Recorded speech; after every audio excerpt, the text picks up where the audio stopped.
have a certain set of criteria which we had to follow.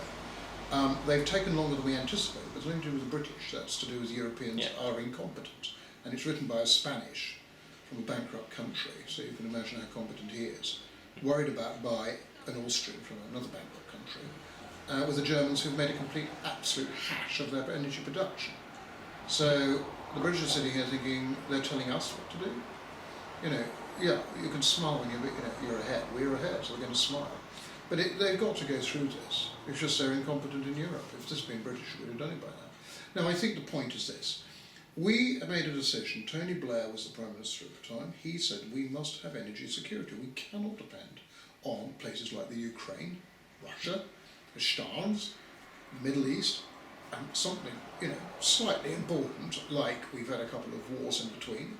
Iraq at the moment is in absolute turmoil. Ukraine, you see from today's news, is appalling. Russia switches the gas and oil on and off as it wants. Fracking is not going to be allowed in France and other countries. The British will do it. We can't depend on the Americans because they have a law not to export at the moment, which is, I think, you can describe as mad. So therefore, Tony Blair, quite right, all that long time ago, said we must have energy security. Now, what do you need? You need base load.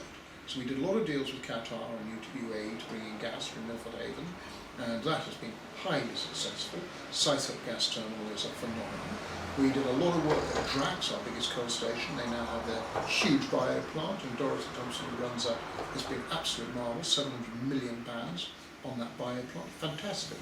We have gone out to look at, and I know I have a serious problem with onshore wind, but we are looking at that. But we are looking at the barrage at Bridgestone, we're looking at other wave and opportunities, looking at lagoons here at Bridgewater, put a lagoon from here to Weston potentially. But at the end of the day, it comes back to base load. You've got to have something that produces raw energy. None of those do.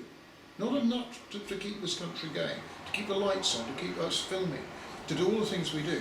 You need something that's powerful, and you need nuclear. Now, I'm sorry, this is a tried and tested technology. There's nothing clever about this.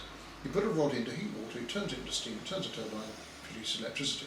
Robert Louis Stevenson, wherever he come from, it's just a different form of, he used pieces of wood and coal, we're using uranium. There's nothing clever about this. And therefore, Tony Blair said we need to go down the civil nuclear programme. It was supported by the Conservatives. It is now supported by all three major parties in the United Kingdom, totally. Ed Miliband was the man that signed off Hinkley as Minister of State for Energy. David Cameron has embraced it, and so has Leclerc. So we have had, in this country, a complete revival of the civil nuclear programme. And the reason is that people will think this through and say, yes, actually, this is a technology that is fine. You've got to manage it properly, you've got to manage it responsibly, but that's what we do. And if you go and ask how many days off they've had due to accidents at A or B station Hinkley Point, you'll find it's over 4 years for each of them. No other organisation can say that, especially the BBC and people like that who simply cast the stones, and they are absolutely top to bottom rotten.